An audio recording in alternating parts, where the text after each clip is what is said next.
Welcome to Families in Action on your hometown station, AM 1220 KHTS. I'm Kerry Quashen. I'm your host. My co-host, Bob, isn't here today. He's up in Mammoth. Isn't that cool? That's great. On a well-deserved vacation, and boy, he deserves it.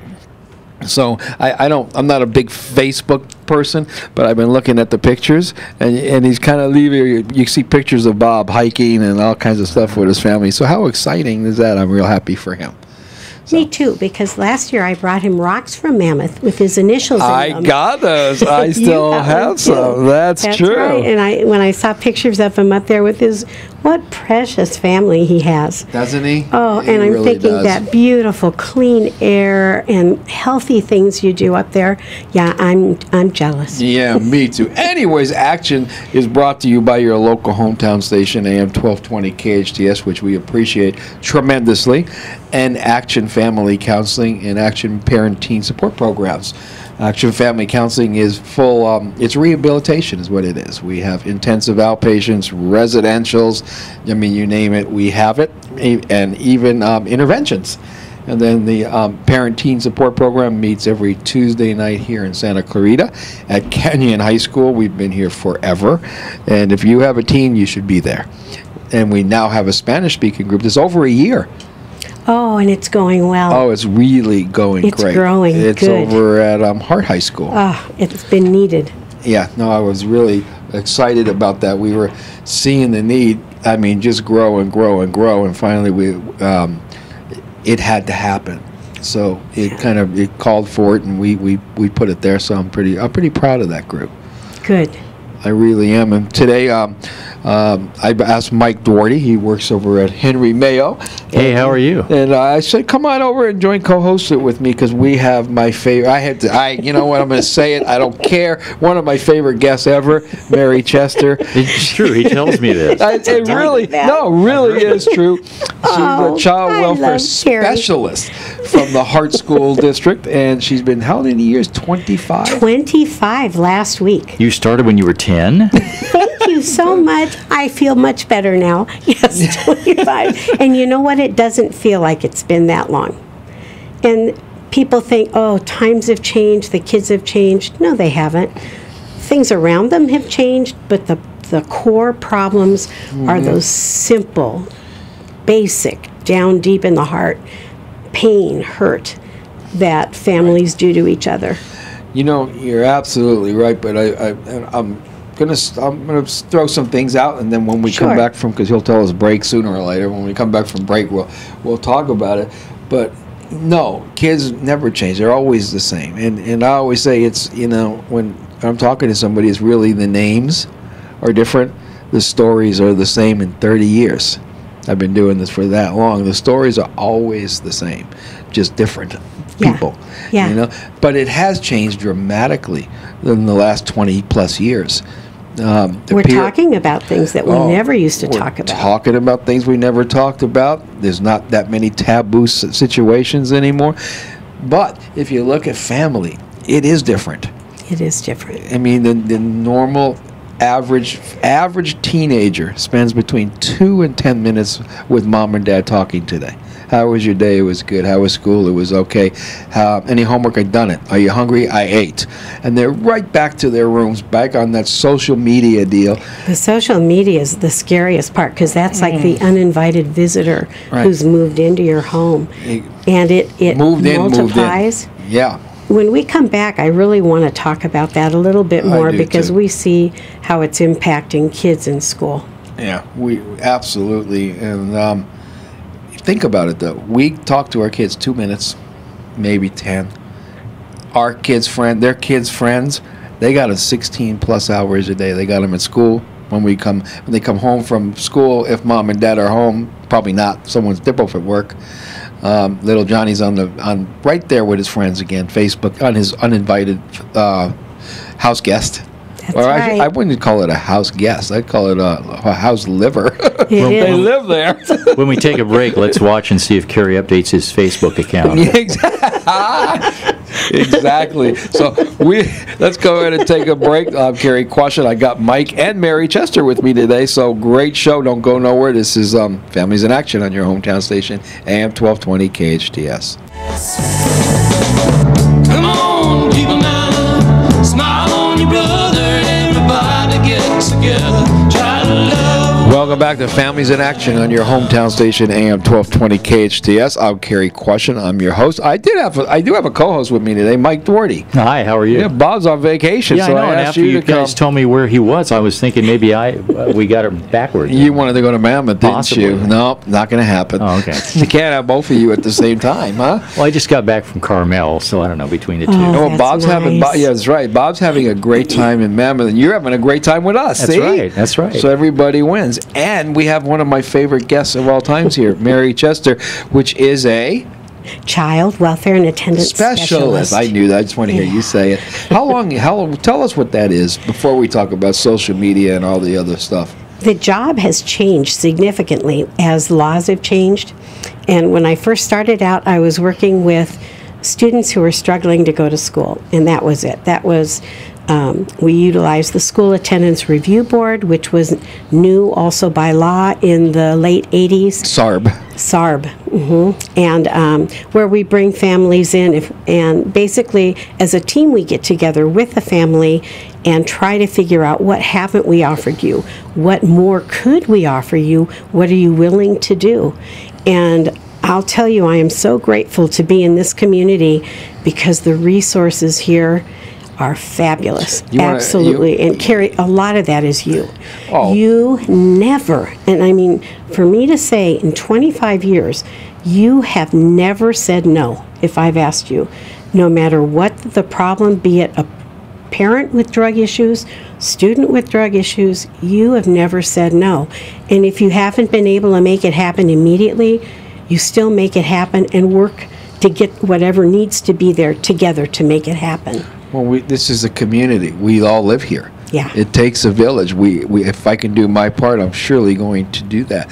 But you know, you said we're lucky to be in this community. Boy, are we ever. I'm reading some of the statistics. Every 9 seconds, a kid drops out of school, never to return. Yeah. Not here in Santa Clarita. Not here in Santa Clarita.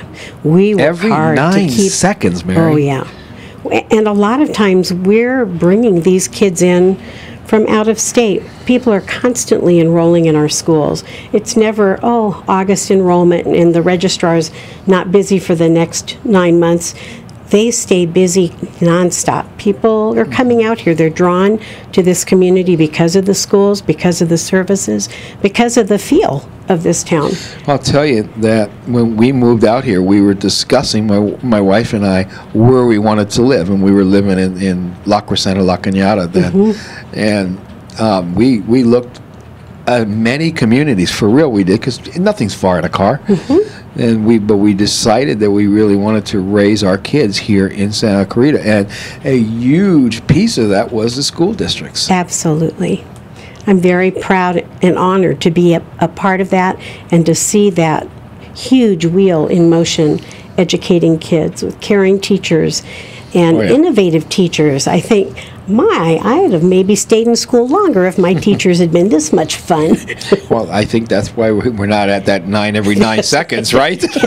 We're doing a lot of stuff here in Santa Clarita that Yes, isn't we happening are. everywhere. It just isn't. No, it is. And if the kids are not in school, this is like the basic foundation. If that child isn't there, they can't be exposed to the learning. They can't be tested. They can't pass exams. They can't get their homework done. They don't know what's going on in school, and it snowballs. And the bigger it gets, it really becomes a huge issue getting those kids back to school. And it's never about school. I can pretty much say 99.9% of the time, it's about stuff going on in a child's life. Yeah. Family. You're absolutely right. Family issues. But it's the same thing even with treatment. You know, sometimes we're Sure. treating kids, and it's like, all right, do we want to put the kid in or the family? I know. I know. You know? I know. It's like, oh my. It's like, we're all going to go in together. Yes, that's what I should. I should open up a treatment center where everyone goes. But when Right, the whole there family is- has to be checked in. When there's addiction in the family, though, sometimes it helps the parents understand that it was headed in their direction before they were even born. Yes. And so when you put them in as a victim and say, look, we can all come through this and do better, you know, and Right. did you intentionally try to harm your child? Well, we have some of those, and we take care of those one way. But the majority are people who do care about their kids and do yeah. want help to help their children. Oh, I think it's such a minority when it comes to the people that just don't care. Yeah. I mean, almost everyone in this community cares about their kids. Yeah. They do the best that they possibly can with the tools that they have to help their kids. But unfortunately, we deal with high-risk kids and kids that don't make great choices. And when it comes to that, you need a lot more support, a lot more structure, a lot more discipline, and a lot more education. But when it comes to having a kid, I mean, you want to drive a car, you got to have a license. Yep. In order to have a license, you got to go to driver's ed, driver's training, pass tests, right? Have a kid, no, boom, bang, there it is. Now what? So we learn. What will be different for that child? What's going to be different, if not worse, for that child Yeah. from an unprepared parent who is also dealing with their own childhood issues? No, there's a lot that has to happen. That's why these support groups and stuff that we do are so important. The stronger we get, the better our kids get. And the only person we can change, the only real control we have outside of ourselves is none. We have us. We Exactly. can control ourselves. We have the power to change ourselves, and that's it. And That's think of it. the kids that drop out. Not only are they missing out on an education, but they're missing out on that very important interaction with, Right. this is the wrong word, but quality people. Yes. I mean, as opposed to the folks you're going to hang out with on the corner. When we come back, there are 3 young men that have influenced me, and of course I won't reveal their names, but they've been such different kids, and what they were asking of me and of the school, I'd like to share those stories. As soon as we come back from break, we're going to go right to that. This is Families in Action on your hometown station, AM 1220 KHTS. Come on, people now, smile on your brother. Everybody get together, try to love one another right now. Welcome back to Families in Action on your local hometown station, AM 1220 KHTS. I'm Kerry Quashen. I have Mary Chester, which is a child welfare specialist, and I'm not just saying that lightly. She is a child welfare specialist for the Hart School District. When I need backup and I need to know what's going on in the schools or what's with some of these kids, I call Mary Chester. So I mean specialist. You know why she's as good as she is at what she does? Because she absolutely has a heart for it. Yes, it's do not a love job. No. It's a passion. Yeah, I really do. And I learn every single day. And that's why these 3 young men, incredible what they're doing pretty much on their own. Before we went there, also we have Michael Duarte. Thank you. He's Hello. helping me today and hanging in there, and we can call him Bob if you want, but he doesn't look like him. But no, before we went on break, we were talking about 3 individuals that really made a difference in your life. Yes. So let's hear the stories. One individual, and these are fairly recent. I thought in 25 years, I bet I've heard almost everything. Once that 25th year hit the end of that day, suddenly new things were exploding and surprising me. I'm not usually stunned and don't know what to say to a child. But one we had, and he was asking to be arrested. He was in the legal system, and he'd been to court over and over and over again, and he said, I want to go to jail. I need discipline. I need to be punished for what I've done, and I need somebody to control me. I need structure. These are not words you usually hear out of a teenage boy or girl. Unfortunately, I've heard it before. Well, go ahead. But I want to say something. People ask for help in a lot of ways. Kids ask for help in different ways. They they break things, they cuss, Yes. they push people around, they punch holes in walls, they They're acting out, disappear, yeah. they act out. Exactly. They wear sweatshirts when it's 120 degrees because they're hiding the cuts. When for a kid to say, I need to go to jail, I mean, at least this kid has the knowledge that maybe, hey, somebody better do something or I'm going to majorly self-destruct. Well, in his vision of how he was going to get to jail was, how many things can I do that are illegal that'll get me arrested? And it finally got down to the wire where he said, I've come to school high, still nobody's arresting me. Well, that's not quite true, but there are other cases that have to go ahead of you, and Right. truthfully, you do have a case in court tomorrow, and I promised him, you will be in custody by the time we leave court. You're not going to go home. Right. He said, you're not going to get me arrested, nobody's going to get me arrested.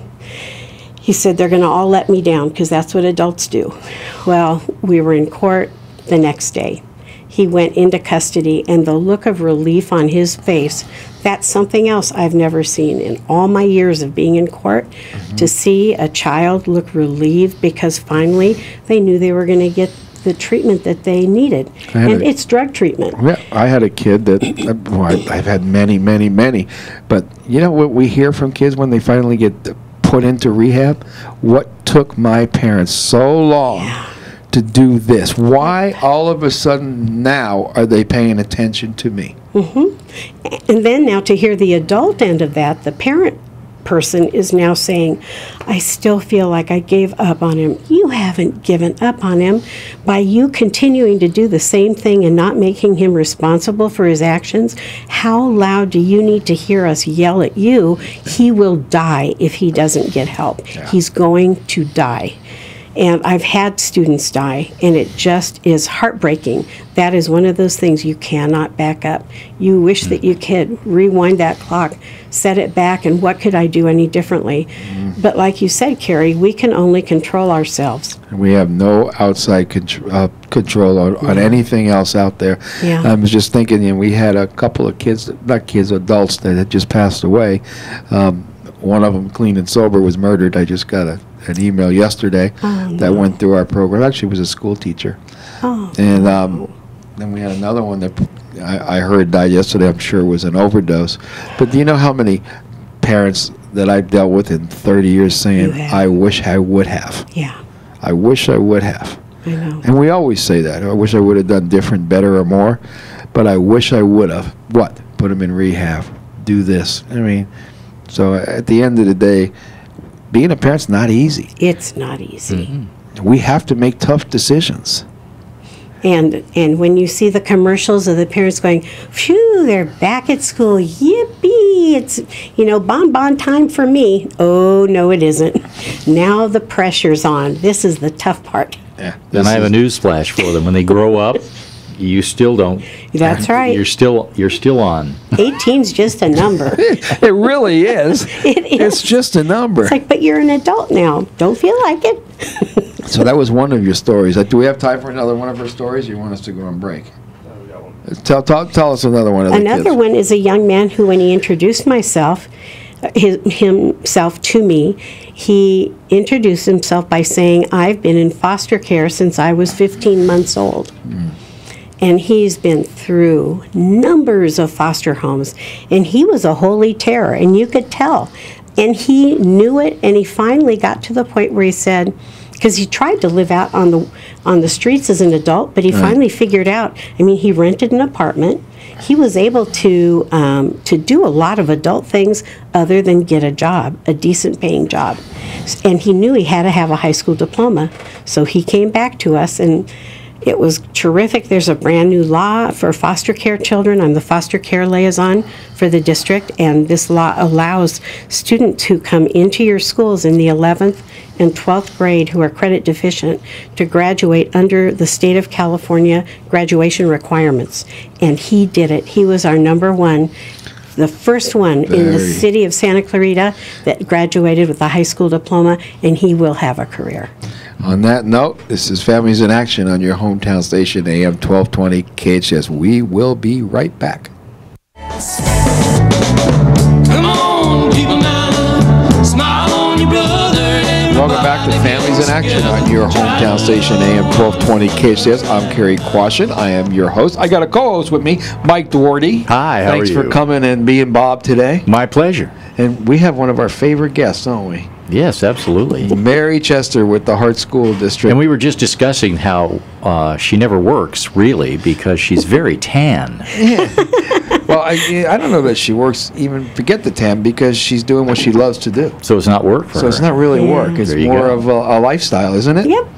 School didn't feel like school because when I was learning in my area that I loved everything. It was like, oh my gosh, this is what I wanted to know, and everything makes sense. And just to pile it in, and kids that tell me how hard high school is, and I tell them, really, it gets easier in college when you're studying what you want to study. Let's get the lowdown on Mary. How did you do in school, Mary? Actually, better in college than high school. I was not a great high school student. Okay. But in college, once I was studying in the area that I was interested in, I did well. It's different, huh? Yeah. Yeah. I asked Mary to be here for a lot of reasons, because kids are going back to school right now. I want to talk a little bit about that, a little social media that's going on, and we've only got about 20 minutes left, but I do want to hear that final story. And the final story was a young man whom, out of the state of California, foster care let him down. And he was out here, he came out here to live with two relatives who, unfortunately, these relatives loved him. And unfortunately, they passed away just within months of each other. So he basically was then what we call, that what we've come to understand just in the last few years, is an unaccompanied minor, an unaccompanied youth. And they have educational rights. But when a child doesn't have a place to stay and he's hopping from one friend's house to another and no bed is his, and he has too this tremendous grief that he's struggling with, plus he was abused by one of his parents while he was in another state. Anyway, long story short, this young man is going to graduate, I believe, at the end of this semester. Bowman High School has helped him tremendously, and has motivated him to stay in school, because he too knows, if I don't, I cannot take care of myself. I have to have a high school diploma. And sometimes that's the hardest lesson that kids that we've seen that just kind of left school at 18 years old, they're back on the door knocking at 19 and 20, begging, I didn't learn how to read. I didn't come to school, it's my own fault, but now I have a child. And it breaks my heart when a parent tells me I can't read her books to her. The very simple books. And he's struggling with illiteracy. And so immediately we sent him to Golden Oak so that he could learn reading, because it was such an embarrassment for him. And he knew, I have to do this now. Well, fortunately, we have those programs here in Santa Clarita. Yep. I mean, you mentioned Bowman. What a wonderful place. I see Outstanding. that's a miracle school. I've It is a seen kids that miracle school. forget it, will never graduate, no chance, and boy, they're graduating with honors there. And you know, when people in the community say, oh, that's a Bowman student, it really makes me mad, because I want to say that child has marched through hell to get to that diploma. Yeah. And teachers have gone way beyond for these kids, because they know what they're going through too. Yep. And that's why at Bowman the rules are a little bit different. But I'll tell you, where they get to talk to their teachers and use their first names, and that's like the relaxing part. But there's no less education going on there. It's the same curriculum. Oh, no. And that campus is immaculate. That tells you how much those kids really appreciate that Yeah. school. I know we run, I think, 2 or 3 groups a week there, and I wish I could do it myself if I wasn't so busy. I'd tell Bob, no, I'm running those. Yeah. I mean, what's going on in that school, especially with Robin, and what a great place. Those kids are respectful. I know Yeah. that maybe they don't look like your children, but they're still children, and they do have a right to an education. And these are creative kids, many of them. And when you see their artwork that's displayed in the district, it's amazing. Yes. So I was going to say, I know we have a call, and I didn't get the headphones on, so why don't we try to grab them? Real quick, or you know what, maybe we could just have the caller wait and we'll have her come on after break. How is that? But in the meantime, what school's starting, Mary? What do you want parents to know? Before you do that, I want to end it with the social media and stuff, but what do you want parents to know about school? It just started again. I would love, because we are at the very beginning, for parents to get on the portal.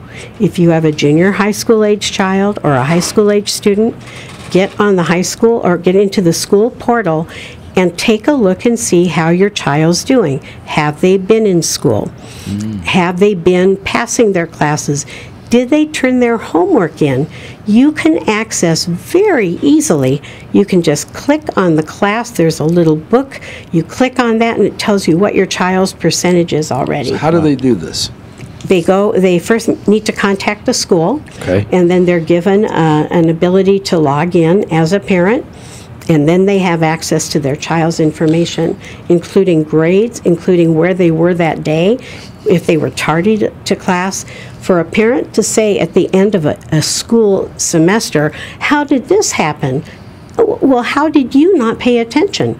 Just because they're at school doesn't mean they're not still their responsibility. So, Mike, as a parent, we can go on that portal and know everything that's going on with our kid in school every day. That's a phenomenal tool. It's wonderful. How would we not do that? Yeah, it's Exactly. wonderful. How would you not? It takes 2 minutes. You log on and you know what grade your kids got, if they were late or not, if they showed up or not. Yeah. How could you not do that? Yeah, because it's so much easier to stop the problem and intervene and get the help necessary, because there is help available. When you're going on and on week after week of, especially in a math class, science class, you need to know from the beginning, parents, get on those computers and put them to good use.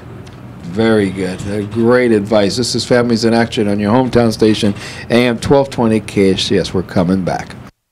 When Senator Come on, people now, smile on your brother. Welcome back to Families in Action on your local hometown station, AM 1220 KHTS. I'm Kerry Quashen. We got Michael Duarte with me and Mary Chester. Mary Chester is a Child welfare and attendance specialist with Hart School District, and again, she is a specialist, and I don't say that lightly. You are definitely a specialist, Mary. I work in a great team, though. Yes, my boss, we do. Kathy Hunter, and my what a teammates, wonderful- Eileen Parviz and Terry Kasparian, Yes. are awesome. Just awesome. You couldn't have a better crew. Now I she know. gets that money for mentioning their name. That's right. Kathy, you heard that, right? Okay. And I know we have a call, so let's bring the caller on. Caller, you're on the air with KHTS, Families in Action. I just wanted to throw out that I recognize that talks voice. about teaching a plan, and and a lot of people go, well, plan, I don't know quite how to do that. So what I would share with you is that in the process, it's like building a building. Ultimately that building is being built inside of us when we have our children, but it's almost like it takes an architectural plan. And then there's the cornerstone, which is a number of things, including teaching kids about the importance of education. But as buildings build and get higher, they need scaffolding. Yeah. And that's what we need to learn to provide as parents, that scaffolding that aids in that plan. And when we can't, then people like Mary and Carrie take over. And this is the critical time, Steph. Gosh, it sounds like you're just next door. Where are you calling us from? Yeah, people don't know. This is Stephanie Weiss. I recognize her voice in about a half a second. She actually used to be the co-host with me years ago. And where are you now, Steph? I know where you are. I'm in Texas. I'm in Austin, Texas. How are those Yeehaw. cowboy boots? And I listen every Monday. All right. We thank you for calling, but I completely agree with you. I always tell parents when they come to group, it's like if you're getting ready to open up a business and it's brand new and you don't have a plan, it's going Your business is going to fail. Yes. No. Now, raising kids, if you don't have a plan, you're going to have headaches. If you have a kid that's high risk and you don't have some kind of support and plan, boy, it's just a prescription for disaster. And I know there are parents out there doing it on their own, and they're exhausted when they get home if they're single parents and they have no assistance, and they're possibly working more than one job. But there is hope. At least in this community, there is help available. And at the school is where it starts. We've got some of the most dedicated teachers that are willing to stay after school and help a student who's really struggling. And because of some of the personal situations with the economy the way it is now, some of these kids, we have homelessness like crazy growing here. Yeah, we do. And these are families that you would have never thought would end up homeless. But they are, and some of the energy that they are wasting is wasting trying to keep it a secret. It's like, quit wasting that energy. Get your child help. You don't have to say that you're homeless. I like to refer to it as residence challenged. We're having residence issues right now, and that's all we need to hear, and we put a lot of things into place to help families. I want to second something that you said about If the... you'd like to make a call. Hello. I guess we lost a call, but We thank did. you for calling in, Steph, and let's go back to it. I just wanted to say that I wanted to second what you said about the schools wanting to help the students. Mm-hmm. We have a granddaughter who's in high school at Hart, and they've been phenomenal there. Aren't they great? Absolutely phenomenal. Yeah. Not only that, but they expect the students to perform. They Yes, hold them they to that do. standard, which is great. Absolutely. It bothers me if I hear somebody saying, well, they don't understand that. How do you know what they're understanding and not understanding? Raise the bar and let them come up to it. And offer them. Don't close yourself off. Yeah, if so you they- lower the bar, Exactly. of course, I mean, why not? Yeah. The kids are going to go, okay, that's easy. Raise it. Kids are awesome when you challenge them. Oh my gosh, how creative they can be. And a lot of the students that I work with, I'll tell them, we need people like you in this world. You're not the big scholar, but you're creative, you're sensitive, you're a caring person. We need people to care about other people. You know, I was reading another statistic the other day, which really was trippy and it really made sense. It said high-risk kids make great entrepreneurs later in life. Yeah, they're barely ever sleeping. Yeah, they're always going and thinking. So never surrender, never give up. Challenge them always. You know. And I'll tell you, their little texting fingers are going at 2, 3, 4 in the morning, Oh, let's 5 in the morning. let's get into that. Let's get into social media. We only have probably about another 8 or so minutes. So why don't we? I know we wanted to attack that. So let's Yeah. attack it till we have to go on break, and then we'll finish it. Sounds good. Social media can be such a wonderful tool, Can't it? you know, but it can do, not the social media itself, the kids who are still emotionally unready to handle very adult topics and feelings and conversations. They go back and forth on their texting all night long. Your children are not sleeping. This is where you really have to become hyper vigilant, because if you just kiss, good night, and off to bed they go, check on them. Oh yes. And you hear, Mommy, don't, quit bugging me. I'm an adult now. I know, but I'm still the mommy, and you're under my roof, and I just want to make sure you're feeling okay. You don't have to say I'm in here spying on you.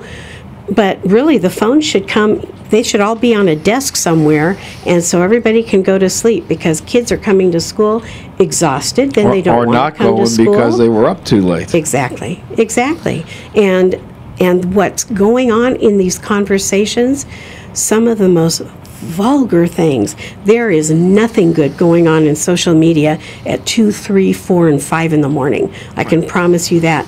If you were to read what your children have posted back and forth to each other, you'd stamp on the phone. You wouldn't let them touch anything electrical again for a while. And let's go on break and finish that up when we come back. This is Families in Action on your hometown station, AM 1220 KHTS. Angela Bell. Come on, people now, smile on your brother, everybody. Hello and welcome back to Families in Action. I'm Mike Doherty, subbing for Bob, and I'm here with my host, actually the host guy, Kerry Washington on KHTS Radio, AM 1220, your hometown station.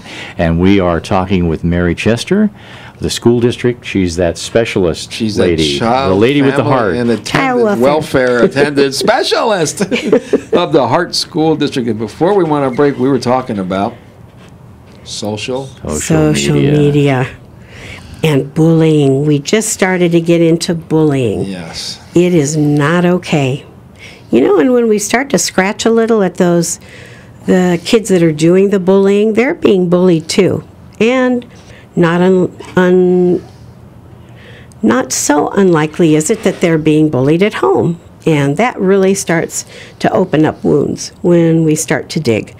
But if it's impacting school at all, the bullying, it's a horrible thing how it spreads like wildfire and can do so much damage to a student, how cruel it is. You got kids that are 10, 11, 12, 13, 14, 15, 16, 17, 18 that are emotionally not capable No. of handling this kind of feelings and emotions that are going on. And, you know, bullying somebody here, pushing people around, that's physical, it's right here, okay, it goes away. But on the internet, on It doesn't Facebook, go away. these things are there for everyone to see. You imagine how humiliating this could be. Yeah. And then it runs on from there to tweeting. You know, it all started on MySpace. Right. And then we got Facebook. And some of the things that the language, I'm not that old, but the language is so vulgar. It's like, don't you respect yourself? That's a good point. And do you have no respect for other humans and how they might feel? Cruel things, terribly cruel, vulgar things. Even with some of the kids that I've worked with who have drug problems, you see the adults complimenting them, going, "I'm so proud of you. Well, she's smoking a bong on her page." And now you're going, "Yep, that's my girl, prettiest bong in the block." It's like, what kind of parent are you? It's crazy. What kind of Not parent great. are you? I Terrible. look at a lot of that stuff because of my position course. as a counselor and stuff and friends with people. And I look and I see 14, 15-year-old kids talking about bongs and smoking. It's like, where the heck is their parents? Yep. Why the heck aren't they watching this stuff? Right there, I had a young man tell me in junior high school, he found this beautiful bong. He was so excited. And he bought Purple Kush, high-grade marijuana. I'd never even heard of it before. And he bought it when they were down at Venice Beach. Mom and Dad gave him money to have fun for the day. He came back with a big bag. They never asked, "What did you buy?" Or "Let me look at it," or "I'm coming with you." Right. Well, here's the problem. And we only got a couple of minutes. So I'm going to try to kind of put it in perspective. I said it in the beginning. We as parents, as society, we spend 2 to 10 minutes with our kid. How was your day? true. How was school? Good, good, good. You're hungry? I ate. Any homework? And they're gone. And we Yeah. feel we did our spot. Then they're over there. And they're on their cell phones, they're on their Facebook, they're on Twittering, whatever what they're doing it. We have no clue. We're oblivious to this stuff. So I guess for lots of reasons I asked you guys to be here. One is to give us the school rundown, which you did such a wonderful job, and to really explain to parents how we must get involved. If we're not teaching our kids, if we're not looking at what they're doing, if we're not involved in what's happening, if we're not going on that portal to find out what their school grades are, what are we doing? Yeah. So parents, wake up, smell the roses. Being a parent is not easy. It's not. And too many people want to just sit back and watch television and let the world pass them by. And then all of a sudden they look up and say, uh-oh, how'd we get here? Yeah, Mike, you're right, because I've got two kinds of parents on my block. One parent has his kids out there working with them every week. They're doing the lawn. As the kids have gotten older, they have chores to do. They're responsible for it. These people love each other. Then we have the other parent who's somewhat affluent. He wants to pay for everything to be done. Yeah. His kids have no responsibilities in his home. Nothing to connect them to, I help make this home a better place. Maybe I don't pay the rent, but I cleaned that, and I know how to do that.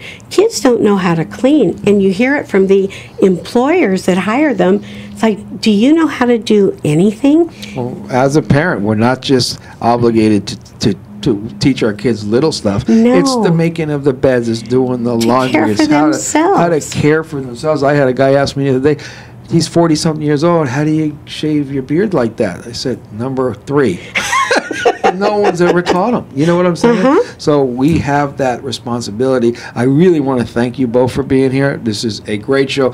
Mary and Mike, I want you both back. I want to continue this show, like not in 6 months. No, like within the next 30 days or so. I really want to go on because there's so much more we can talk about. There's a lot. Yes, Life Leadership with Alex Urbina is next. It's a show you do not want to miss.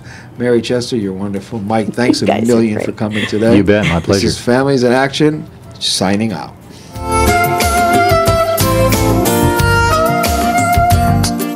The Powerhouse Fire continues to blaze, and 30 homes have been destroyed. What does the Tilted Kilt brand represent to you?